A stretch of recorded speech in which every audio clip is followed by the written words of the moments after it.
Hello students and welcome back to part two glory. तर आज आपण शिकणार आहोत पोएम टू अ बटरफ्लाय. आता ही पोएम आहेत ज्याचे कवी आहेत विल्यम वर्ड्सवर्थ आणि ह्या पोएम मध्ये ते एका बटरफ्लायशी बोलत आहे आणि ते आपल्या लहानपणीची आठवणी त्यांना सांगत आहे. त्या बटरफ्लायला ते कसे खेळायचे त्यांच्या बहिणीसोबत आणि बटरफ्लायला बघून त्यांना काय काय आठवण यायचं, जेव्हा ते लहान होते तेव्हा कसे त्याच्या मागे धावायचे, हे सगळं त्या फुलपाखरूला बघून त्यांना आठवण येत आहे. तर ते काय म्हणतात ते आपण या पोएम मध्ये बघूया. Let's start with the explanation.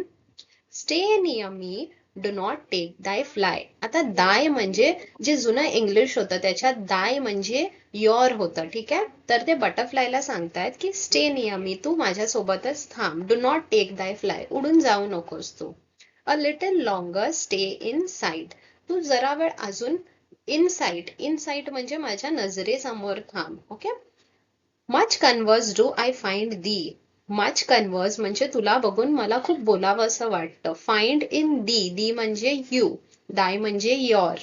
Historian of माय इन्फॅन्सी म्हणजे जेव्हा मी लहान होतो, जेव्हा मी इन्फंट होतो, चाइल्डहुड माझं, त्याचं मला हिस्ट्री आठवते, त्याच्या आठवणी मला आठवतात. Float near me, do not yet depart. तू माझ्याकडेच उडत राहा, जाऊ नकोस. डिपार्ट म्हणजे निघणं, निघून जाणं, तर ते निघून जाऊ नकोस. Dead time revive in thee. Dead times म्हणजे जुन्या आठवणी जे निघून गेल्या आहेत ते तुला बघून रिवाइव्ह, परत जिवंत होत आहे. ओके. तुला, दी म्हणजे you.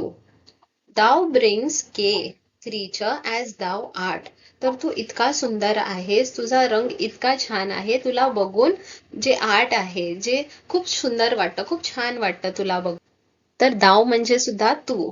A solemn image to my heart, my father's family. A solemn म्हणजे जे सिन्सिअर आहे, खरं, एकदम खरं मला इमेज दिसते. तुला बघून माझे लहानपणीच्या आठवणी सगळी जागे होतात आणि मला माझ्या वडिलांची फॅमिली ती पूर्ण आठवण येते. It is in my heart आणि तुला बघून मला ते आठवण येते. Okay. Oh pleasant were the days, the time when in a childish place. तर ते डेज खूप प्लेझेंट होते, खूप छान होते जेव्हा आम्ही लहान होतो. चाइल्डिश प्ले म्हणजे आम्ही लहानपणी खेळायचो ते. My sister Emmeline and I together chase the butterfly. तर माझी बहीण आहे, तिचं नाव एमिलाईन आहे, आणि आम्ही दोघं चेज म्हणजे धावणं, मागे बटरफ्लायच्या मागे आम्ही धावत राहायचो. A very Hunter did I rush upon the prey with leaves and springs. तर मी एका हंटर म्हणजेच शिकारी, मी शिकारीप्रमाणे धावायचो बटरफ्लायच्या मागे. अपॉन द प्रे म्हणजे शिकार. With leaves and springs, leaves म्हणजे जोर जोरात, मोठ्या मोठ्या जे आपण पावलं टाकतो ते, आणि स्प्रिंग्स म्हणजे उड्या मारणं. मी उड्या मारत बटरफ्लायला पकडायला धावायचो. I followed on from brake to bush. जेवढे पण झाडी आहेत, जेवढे पण काटे आहेत लहान लहान, तिथून मी उड्या मारत जायचो धावत. तर thou, but she God love her feared to brush the dust from off its wing. माझी बहीण जी होती तिला गॉडनी ब्लेस करायला हवं, देव तिचं भलं करो. ती अशी होती की ती त्या विंग्सला, पंखांना हात लावायसाठी पण घाबरायची. ती हात नाही लावायची, ती कधीच पकडायची नाही. त्यामुळे तिला देव तिचं भलं करो असं म्हणतोय.